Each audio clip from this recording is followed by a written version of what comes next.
Hi guys, so today the chapter we are going to read is work, energy and power, which is the chapter 6 of NCERT physics, right? I have already highlighted and added some important points, okay, when I am going to explain you. So जिसको भी चाहिए ये PDF, they can easily access this from the Telegram channel for free. Now let's start this. So work energy power में पहले हम work पढ़ेंगे, उसके बाद energy and the next is power. तो फर्स्ट ऑफ ऑल जो चीज़ हमें जानने की ज़रूरत है that work is a scalar product, right. Work को हम किससे डिनोट करते हैं? डब्ल्यू से. दो तरीके की प्रोडक्ट होती है हमारे फिजिक्स में, एक होता है स्केलर एंड दूसरा होता है वेक्टर, ठीक है. अब वर्क किस किस का स्केलर प्रोडक्ट है? एक तो हो गया फोर्स एंड दूसरा हो गया डिस्प्लेसमेंट, ठीक है. फोर्स का मतलब एफ एंड डिस्प्लेसमेंट को हम जो है एस से डिनोट करते हैं. So simply work equals to what? F dot D S, ठीक है. ये क्या है, ये एक स्केलर प्रोडक्ट होता है, ठीक है. इन द नेक्स्ट पेज ये स्केलर एंड वेक्टर प्रोडक्ट्स की जो है बेसिक्स है, ठीक है. ये सब आपको पता है, आई नो. तो इन चीज़ों में टाइम वेस्ट नहीं करेंगे, है ना. वेक्टर चैप्टर जो है जिन्होंने अच्छे से पढ़ रखा है उनको इस पेज को समझने में ज़्यादा दिक्कत नहीं होगी. जिनको वेक्टर्स की बेसिक नहीं पता वो पहले वो चैप्टर पढ़ ले, ठीक है. Then work energy power chapter में जो है एंट्री करें. तो हम यहाँ पे जो स्टार्ट करेंगे that is the example. Example में क्या है? We have to find the angle between the force, okay, and the displacement and also find the projection of F on the D, ठीक है. तो पहले क्या करेंगे, देखो जो फॉर्मूला आता है हमारा, फॉर्मूला क्या हो जाएगा? अगर इसको हमें क्या बताया जाए कि इसका जो है स्केलर प्रोडक्ट निकालो तो क्या हो जाएगा? F two D into cos theta, right. ये बेसिक है स्केलर मल्टीप्लिकेशन का. एंड अगर ये जो है ये अगर एक वेक्टर मल्टीप्लिकेशन होता तो उस केस में क्या हो जाता?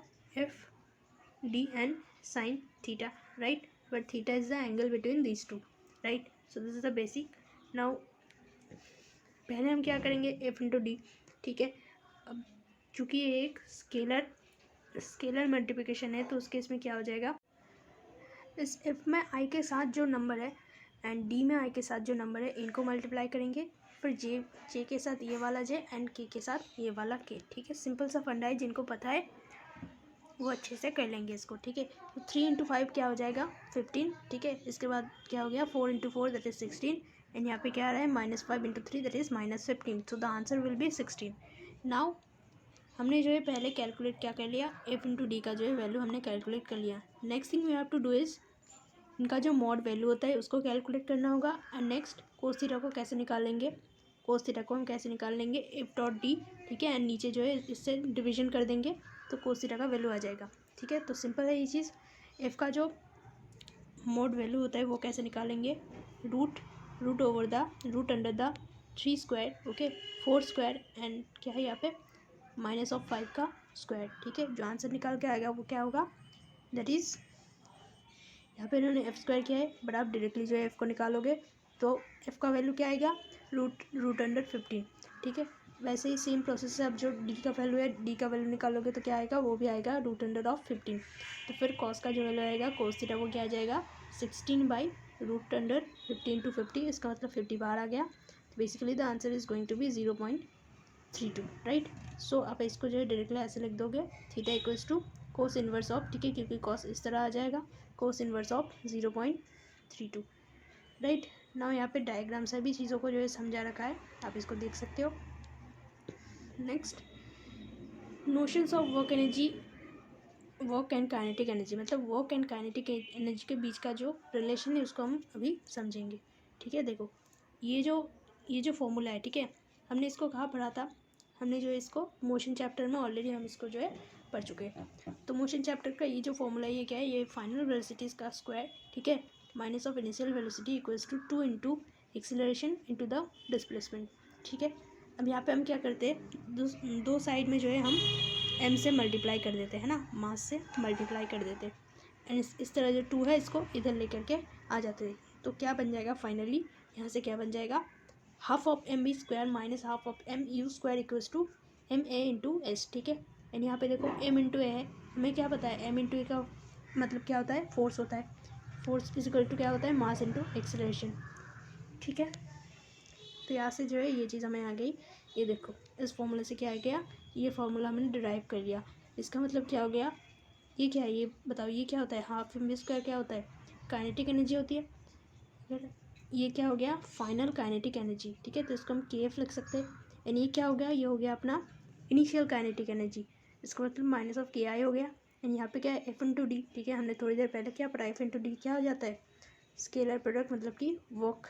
ठीक है, तो इसका मतलब फाइनली जो रिजल्ट निकल करके आया, इससे क्या आ गया, ये देखो ये वाला है ना, the change in kinetic energy equals to the work done by the force. ठीक है, यहाँ पे आप क्या लिख सकते हो, एफ डॉट डी एस या फिर एफ डॉट एस। ठीक है, तो ये चीज़ आपको याद रखनी पड़ेगी, वर्क एंड काइनेटिक एनर्जी के बीच का जो रिलेशन होता है। यहाँ पे इन्होंने दे रखा है, the change in kinetic energy of a particle is equal to the work done by the net force. ठीक है, बहुत इंपॉर्टेंट चीज़ है, आपको जो प्रॉब्लम्स करते टाइम ये बहुत इंपॉर्टेंट साबित होगी। ठीक है, तो इसको याद रखना आप। यहाँ पे एग्जाम्पल इन्होंने दे रखा है, इसको देख लेते हैं। It's well known that rain drop fall under the influence of downward gravitational force. ठीक है, जब रेन ड्रॉप गिरता है तो हमें पता है ये जो है इसकी खुद की वेट की वजह से गिरता है। ठीक है, वेट मतलब ग्रेविटेशनल फोर्स की वजह से नीचे गिरता है। एंड एक ओपोजिंग रेजिस्टिव फोर्स होता है एयर का, है ना, ऊपर की तरह। ठीक है, इन दोनों के बैलेंस की वजह से ये नीचे गिर पाता है। Now the latter is proportional to the speed of the drop but otherwise is undetermined. Generally हम जो इस फ्रैक्शनल फोर्स को जो नहीं लेते। ठीक है, consider the drop of mass. ठीक है, मास आपको बता दे रखा है उस रेन ड्रॉप का, दैट इज़ 1 ग्राम। ठीक है, ये 1 किलोमीटर हाइट से नीचे गिर रहा है। Now it hits the ground with the speed of 50 metre per second. ठीक है, इसकी जो फाइनल जो वेलोसिटी आ जाएगी ग्राउंड में गिरते टाइम वो क्या आ जाती है, 50 मीटर पर सेकेंड। निकालना क्या है हमें, work done by the gravitational force. ठीक है, एक तो ये वाली वर्क, दूसरा क्या है, the work done by the unknown resistive force. ठीक है, जो ऊपर की तरह काम कर रहा था वो वाला फोर्स। तो बेसिकली यहाँ पे हमें 2 वर्क डन निकालना है। सो गाइस यहाँ पे पहले हम क्या निकाल लेंगे, पहले हम निकालेंगे ग्रेविटेशनल फोर्स की वजह से कितना वर्क डन हो रहा है। ठीक है, तो ग्रेविटेशनल फोर्स की वजह से जो वर्क डन हो रहा है उसका जो फॉर्मूला आएगा वो हमारा क्या आ जाएगा, W G equals to M G into H. ठीक है, ये फॉर्मूला आपने जो है पहले भी पढ़ रखा होगा, है ना।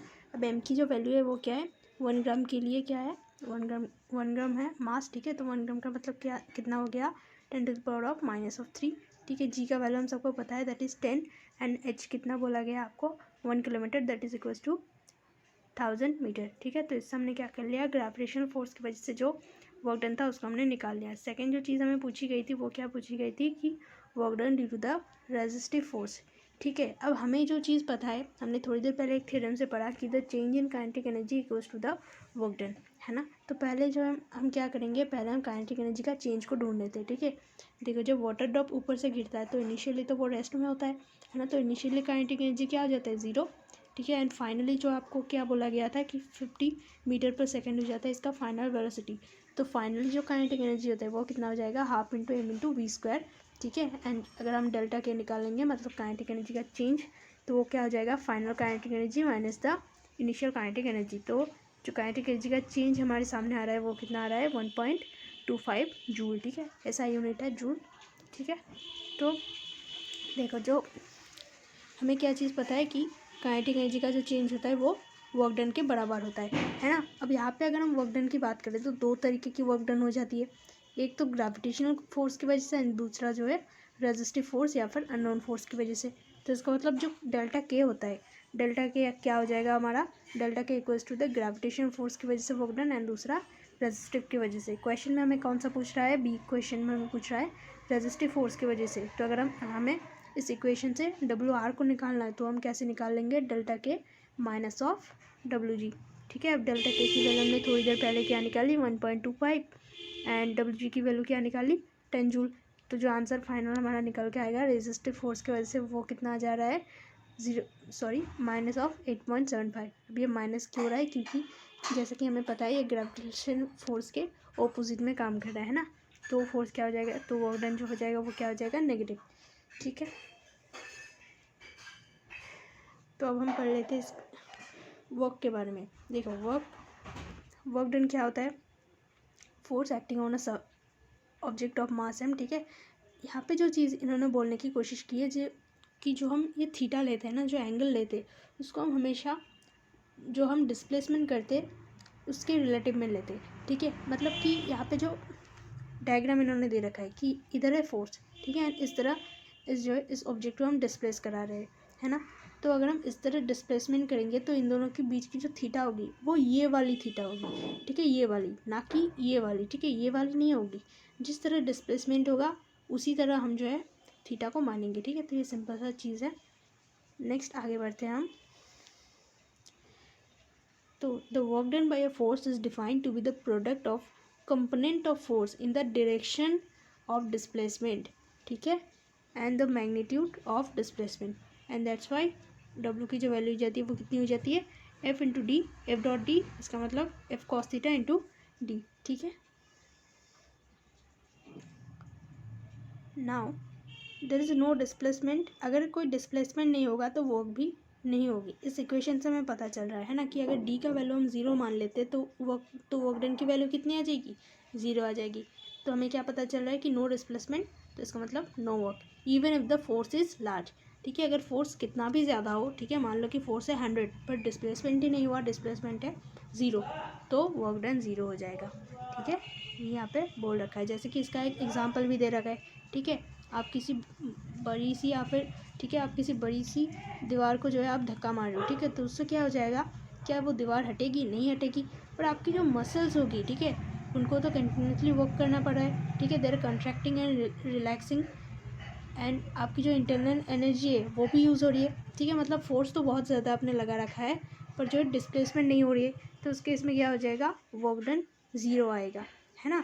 तो इसका मतलब जो वर्क डन का जो एक्चुअल मीनिंग है, या फिर हम बोल सकते हैं फिजिक्स की भाषा में जो वर्क डन है ना वो डिफरेंट है, ठीक है। एवरीडे लैंग्वेज में हम जिसको वर्क डन बोलते हैं, ठीक है, उससे फिजिक्स का जो वर्क डन है वो थोड़ा डिफरेंट है, ठीक है। तो अब हमें जो है कंडीशंस के थ्रू समझना पड़ेगा कि कब एक्चुअल में वर्क डन होता है एंड कब जो है हम वर्कलेस फोर्स लगा रहे होते, ठीक है। तो जो कंडीशन है उसको देखते हैं। जो पहला कंडीशन है यहाँ पे देखो, द डिस्प्लेसमेंट इन ज़ीरो, ठीक है, जो हमने अभी पढ़ा कि अगर डिस्प्लेसमेंट ज़ीरो होगा तो कितना भी ज़्यादा फोर्स लगा दो वर्क डन तो ज़ीरो ही आना है, ठीक है। एंड एग्जाम्पल भी हमने पढ़ा, फिर भी यहाँ पे एक और एग्जाम्पल है कि अ वेट लिफ्टर इज़ होल्डिंग, इतना मास इन्होंने जो है पकड़ के रखा हुआ है, ठीक है, इनके शोल्डर पे फॉर 30 सेकेंड्स, ठीक है, ये बहुत बड़ा टाइम होता है ना, इस मास को पकड़ने के लिए। पर स्टिल जो है यहाँ पे वर्क डन 0 ही आएगा क्योंकि ये जो मास है, ठीक है, इसका कोई डिस्प्लेसमेंट नहीं हो रहा। जो सेकेंड पॉइंट दे रखा है दैट इज़ एफ इज़ 0, ठीक है। देखो 3 चीज़ें थी वर्क डन में, ठीक है, F into D into cos theta. अगर एफ 0 हो गई तो वर्क डन नहीं होगी, अगर डी 0 होगी तो भी वर्क डन नहीं होगी, एंड अगर कॉस थीटा 0 होगी तो भी वर्क डन नहीं होगी। तो इसका मतलब 3 कंडीशंस जो है हमें यहाँ पे देखने को मिलेगी। तो सेकंड कंडीशन में क्या है, अगर 4 0 हो जाए, ठीक है, 4 0 होने के लिए यहाँ पे एक एग्जांपल जो है इन्होंने दे रखा है, ठीक है। ये आपको क्वेश्चन करके जो है पूछ सकते हैं, ठीक है, जैसे कि a block moving on a smooth horizontal table is not acted upon by any horizontal force. तो आपको इस केस में पूछ सकता है कि वर्क डन हो रहा है या फिर नहीं हो रहा है। तो यहाँ पे क्या है, एक ब्लॉक है जो एक स्मूथ हॉरिजॉन्टल टेबल के ऊपर है, ठीक है, यहाँ पे एक ब्लॉक रखा गया है, ठीक है, एक ब्लॉक है, तो ये जो है इसके ऊपर से ऐसे जा रहा है, ठीक, पर यहाँ पे जो है कोई फोर्स नहीं हो रहा। देखो यहाँ पे डिस्प्लेसमेंट तो हो रही है पर यहाँ पे कोई फोर्स नहीं, क्यों, क्योंकि ये स्मूथ टेबल है, ठीक है। अगर ये जो रफ होता, ठीक है, तो उस केस में फ्रिक्शनल फोर्स कम करता तो हम बोल सकते थे कि हाँ भाई वर्क डन हो रखा है, पर यहाँ पे वर्क डन नहीं हो रहा है, ठीक है। थर्ड पॉइंट जो हम पढ़ेंगे वो ऑब्वियसली क्या आ जाएगी, थीटा की वैल्यू से, ठीक है, थीटा की वैल्यू से रिलेटेड होगी। इसका मतलब कॉस थीटा 0 आ जाएगा। कॉस थीटा 0 कब आ सकता है, जब थीटा की वैल्यू 90 डिग्री होती है, ठीक है। इसका मतलब फोर्स एंड डिस्प्लेसमेंट का वैल्यू जब 90 डिग्री हो जाएगा उस टाइम में भी जो है वर्क डन इक्वल्स टू 0 ही आएगा, ठीक है। तो यही चीज़ें यहाँ पे दे रखी हैं इन्होंने। जैसे कि एग्जांपल की अगर हम बात करें, ठीक है, एक ब्लॉक है एक स्मूथ हॉरिजॉन्टल टेबल पर, ठीक है, यहाँ पे एक ब्लॉक है जो कि आगे बढ़ रहा है, ठीक है, एंड यहाँ पे फोर्स आपको कौन सा दिखाई दे रहा है यार, क्योंकि ये स्मूथ है, ठीक है, तो फोर्स तो सिर्फ और सिर्फ यही वाला होगा, है ना, mg फोर्स लगा गया इस पर, और तो कोई फोर्स है नहीं। तो आप बताओ कि mg फोर्स की वजह से वर्क डन हो रहा है क्या, एक्चुअल में वर्क डन नहीं हो रहा है, क्योंकि यहाँ पर देखो फोर्स इस तरह है एंड डिस्प्लेसमेंट इस तरह है, तो इन दोनों के बीच का एंगल जो है वो कितना आ रहा है, 90 डिग्री आ रहा है। तो यहाँ पे भी जो है फोर्स तो है, पर यहाँ पे वर्क डन काम नहीं करेगा, ठीक है। If you assume the moons orbit around the earth, ठीक है, अगर हम इस एग्जांपल को मानते हैं कि मून जो है अर्थ की तरह घूम रहा है, तो उस केस में ग्रेविटेशनल फोर्स जो है वर्क नहीं करती है, ठीक है। क्यों? क्योंकि मून का जो इंस्टेंटेनियस डिस्प्लेसमेंट होता है वो टेंजेंशियल डायरेक्शन में होता है, एंड अर्थ की जो फोर्स होती है वो रेडियली टूवर्ड्स द सेंटर होता है, ठीक है। अगर समझ में नहीं आया तो इससे समझने की कोशिश करो। ये मान लो कि मून है, ठीक है, जो कि इस ऑर्बिट पे घूम रही है ना, टेंजेंशियली घूम रही है, एंड यहाँ पे जो है यहाँ पे अर्थ, ठीक है, अर्थ इसको खींच रही है इस फोर्स से, जो कि सेंट्रली टूवर्ड्स द सेंटर है। तो ये है टेंजेंशियल डायरेक्शन में, यहाँ पे जो है फोर्स है। इन दोनों के बीच का जो एंगल है वो कितना आ जाएगा, 90 डिग्री। तो यहाँ पे भी फोर्स है, डिस्प्लेसमेंट भी है, पर वर्क डन 0 ही आना है, ठीक है। तो आपको अगर क्वेश्चन पूछेगा, ठीक है, कि ये जो मून जो है अर्थ के ऑर्बिट में परफेक्टली सर्कुलर डायरेक्शन में घूम रही है, तो आप बताओ कि वर्क डन हो रही है कि नहीं। तो आपको क्या बताना पड़ेगा, यहाँ पे जो ग्रेविटेशनल फोर्स है वो वर्क डन नहीं कर रही है, ठीक है। So work can both be positive and negative, ठीक है, दो तरीके की हो सकती है। सो अगर थीटा जो है, ठीक है, थीटा की वैल्यू अगर 0 से 90 डिग्री के बीच में होगी, ठीक है, इनके बीच में होगी, तो वर्क डन क्या आ जाएगा, पॉजिटिव। अगर 90 एंड 180 डिग्री के बीच में आएगी तो क्या आ जाएगा, वर्क डन आ जाएगा नेगेटिव। जैसे कि अगर हम एक एग्जांपल लें कि जो थीटा एंगल है, ठीक है, वो 150 डिग्री है, ठीक है, तो आप बताओ कि इसके इसमें वर्क डन क्या आएगा, ठीक है। ये जो 150 डिग्री है वो जो है 90 से 180 के बीच का आता है, तो वर्क डन क्या आ जाएगा, वर्क डन आएगा नेगेटिव, ठीक है। या फिर इसको हम करके भी देख सकते हैं, है ना। वर्क डन का वैल्यू क्या आ जाएगा, F into S cos of 150 degree, ठीक है।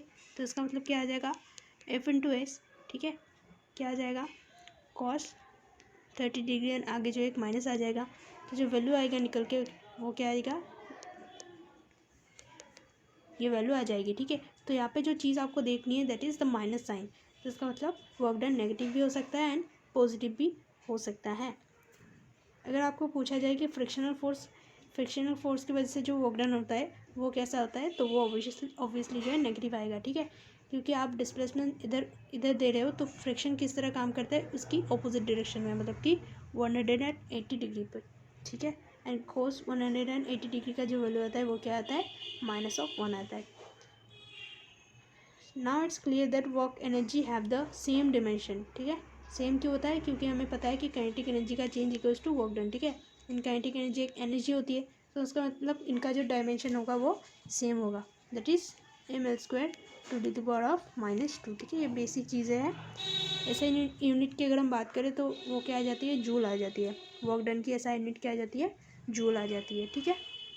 यहाँ पे कुछ और अल्टरनेटिव यूनिट्स के बारे में यहाँ पे इन्होंने बात कर रखा है, वर्क एंड एनर्जी की, ठीक है।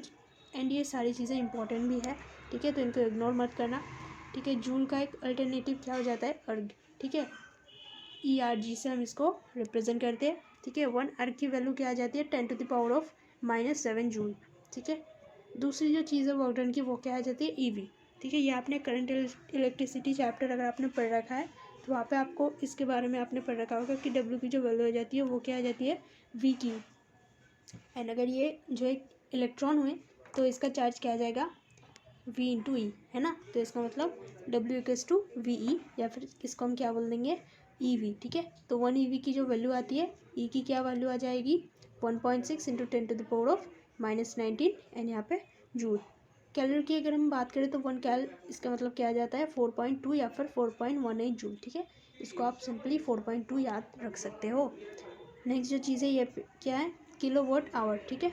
अब इसको अगर हम जूल में कन्वर्ट करना चाहें तो कैसे करेंगे, किलो का मतलब क्या हो गया, 1000 से मल्टीप्लाई कर दोगे, ठीक है। एंड जो है आवर का मतलब, आवर को अगर हम सेकंड में कन्वर्ट करना चाहते हैं तो उससे हम क्या करेंगे, 3600 सेकेंड से जो है मल्टीप्लाई कर देंगे, तो जो हमारा फाइनल आंसर आएगा वो क्या आएगा, 3.6 into 10 to the power of 6 joule, ठीक है। तो ये चारों के चारों इंपॉर्टेंट है, आपको याद रखने हैं। नेक्स्ट जो है हम क्वेश्चन करेंगे एक, a cyclist comes to a skidding stop in 10 minutes, ठीक है। During the process the force on the cycle due to the road is 200 newton and is directly oppose to the motion, ठीक है। मतलब कि road किस तरह road का जो फोर्स होगा वो क्या हो जाएगा, फ्रिक्शनल फोर्स। तो साइकिल जिस डायरेक्शन में जा रही होगी, रोड ऑब्वियसली बात है उसके ऑपोजिट डायरेक्शन में एक फोर्स दे रहा होगा, ठीक है। तो आपको निकालना क्या है, एक तो आपको निकालना है कि work done by the road on the cycle, ठीक है। एंड दूसरी बात आपको क्या निकालना है, इसका उल्टा, मतलब कि work done by the cycle on the road, ठीक है। तो दो चीज़ें हम अभी निकालेंगे। तो वर्क डन का जो सिंपल सा फॉर्मूला होता है वो क्या आ जाएगा, F into D cos theta, ठीक है। एफ कितना है 200 न्यूटन जो कि दे रखा है, डिस्प्लेसमेंट डी है 10, ठीक है। एंड जो कॉस थीटा है वो क्या है, डिस्प्लेसमेंट एंड फोर्स के बीच का जो एंगल हो जाता है वो कितना आता है, यहाँ पे पाई आ रहा है ना, क्योंकि रोड की वजह से जो फोर्स आ रहा है वो तो फ्रिक्शनल फोर्स है। तो जो आंसर हमारा आएगा वो नेगेटिव में आएगा, ठीक है। नेगेटिव में क्यों आएगा आपको समझ में आया, फ्रिक्शनल फोर्स की वजह से। तो पहला जो हमारा क्वेश्चन था that was the work done on the cycle, है ना, रोड के द्वारा साइकिल पे जो काम होगा वो नेगेटिव में जाएगा। तो द आंसर इज -200। अब जो दूसरी चीज़ हमें निकालना है उसको देखते हैं। देखो न्यूटन की अगर थर्ड लॉ की बात करें तो वहाँ पे क्या था कि एक इक्वल एंड ऑपोजिट फोर्स जो है लगना चाहिए रोड के ऊपर, है ना। तो जो मैग्नीट्यूड होगा तो मैग्नीट्यूड तो सेम होगा 200। तो न्यूटन का जो थर्ड लॉ होता है उसके अकॉर्डिंग क्या क्या है कि एक इक्वल एंड ऑपोजिट फोर्स लगेगा रोड के ऊपर, है ना। अगर रोड साइकिल को जो है, रोड अगर साइकिल को 200 न्यूटन फोर्स लगा रहा था तो साइकिल भी रोड के ऊपर 200 न्यूटन फोर्स लगा रहा होगा, है ना। मैग्नीट्यूड तो सेम होगा पर जो डायरेक्शन होता है वो नेगेटिव आ जाता है। पर जो भी है यहाँ पे फोर्स की वैल्यू तो हमें समझ में आती है कि वो क्या हो जाएगी, 200 हो जाएगी, पर वर्क डन यहाँ पे 0 आएगा, ठीक है। अब ऐसा क्यों होगा, क्योंकि जब साइकिल रोड पे फोर्स लगा रहा है तब रोड का कोई डिस्प्लेसमेंट थोड़ी हो रहा है, डिस्प्लेसमेंट तो 0 है। तो चाहे फोर्स हम निकाल भी ले वर्क डन तो 0 ही आएगा, ठीक है। तो आपको जो है लैंग्वेज को अच्छे से पढ़ना है, ठीक है। क्वेश्चन में क्या पूछ रहा है आपको, ठीक है, work done on the cycle या फिर work done on the road, वो आपको अच्छे से पढ़ के आंसर करना है, ठीक है। ये एग्जाम्पल हमारा हो गया। नेक्स्ट जो चीज़ हम पढ़ेंगे that is the kinetic energy, ठीक है। काइनेटिक एनर्जी का जो बेसिक फॉर्मूला होता है वो क्या हो जाता है, हाफ इंटू mv², ठीक है। एंड काइनेटिक एनर्जी जो है वो क्या है, एक स्केलर क्वांटिटी है। हम जो है यहाँ पे डायरेक्टली एग्जाम्पल पे आते हैं, ठीक है। देखो एक हमने क्या किया, एक बुलेट ऑफ मास 50 ग्राम को जो है हमने 200 की स्पीड से किसी 2 सेंटीमीटर थिकनेस वाली वुड में हमने जो है इसको थ्रो किया, ठीक है। जब वो बाहर निकल रही होगी, ठीक है, जब वो बुलेट बाहर निकल रही होगी तब उसमें कितना बचा हुआ है, काइनेटिक एनर्जी है इसमें ओनली 10% काइनेटिक एनर्जी उसमें बचा हुआ है। हमें कैलकुलेट क्या करना है, इमर्जेंट स्पीड, ठीक है। इमर्जेंट स्पीड का मतलब कि किस स्पीड से वो बाहर निकल रहा होगा, ठीक है। तो अगर हम एक डायग्राम बनाने की कोशिश करें तो, ठीक है, तो ये एक प्लाईवुड है, यहाँ से हमने जो है एक बुलेट यहाँ से आ रहा है, ठीक है, जिसका मास है 50 ग्राम, वो यहाँ से आ रहा है, ठीक है। इसको जब ये छोड़ करके बाहर जाने की कोशिश करेगा तब इसका काइनेटिक एनर्जी कितना बच गया, only 10% of the initial kinetic energy, ठीक है। आपको पूछेगा कि इस पॉइंट पे इसकी वेलोसिटी कितनी होगी जब ये बाहर निकल रहा होगा, ठीक है। तो देखो यहाँ पे हम पहली जो इक्वेशन यूज़ करेंगे वो किसकी यूज़ करेंगे, half mv² equal to kinetic energy. यहाँ पे v को देखो आप, v फाइनल है, ठीक है। अब v फाइनल जो है इसकी वैल्यू हमें निकालनी है, ठीक है। तो पहले तो हमें ये पता करने पड़ेगा कि पहले की काइनेटिक एनर्जी क्या थी। तो काइनेटिक एनर्जी का फॉर्मूला क्या होता है, half into m into v², ठीक है। m की वैल्यू आपके पास अवेलेबल है ना, v की वैल्यू भी आपके पास अवेलेबल है, तो आप निकालोगे तो क्या आ जाएगा 1000 जूल, ठीक है। अब जो फाइनल काइनेटिक एनर्जी होती है वो कितनी हो जाती है, 10% ओनली। तो 1000 का अगर हम 10% करेंगे, ठीक है, 1000 का अगर हम 10% करेंगे तो कितना आ जाएगा, ये 100, है ना। तो इसका मतलब फाइनल जो काइनेटिक एनर्जी होती है वो कितनी हो जाती है हमारी, half M V final square equals to 100 of joule. तो इससे क्या निकल जाएगा, हमारा क्या निकल जाएगा, इससे वी फाइनल की वैल्यू निकल जाएगी जो कि कितना निकल रहा है, 63 मीटर पर सेकेंड, ठीक है। तो यहाँ पे क्वेश्चन में नहीं पूछ रखा है, ठीक है, पर अगर आपको ये निकालना है कि स्पीड कितना परसेंट रिड्यूस होता है, ठीक है, तो उसको भी आप कर सकते हो, ठीक है। परसेंटेज निकालने के लिए आप क्या कर दोगे, V final minus of V initial, ठीक है, एंड नीचे वी इनिशियल, ठीक है। इसको करने से आपके पास क्या आंसर आ जाएगा, 68%, ठीक है। तो इसका आप करके देख लेना, है ना। एंड यहाँ पे क्या करना पड़ता है, 100 से जो है मल्टीप्लाई करना पड़ता है 100%।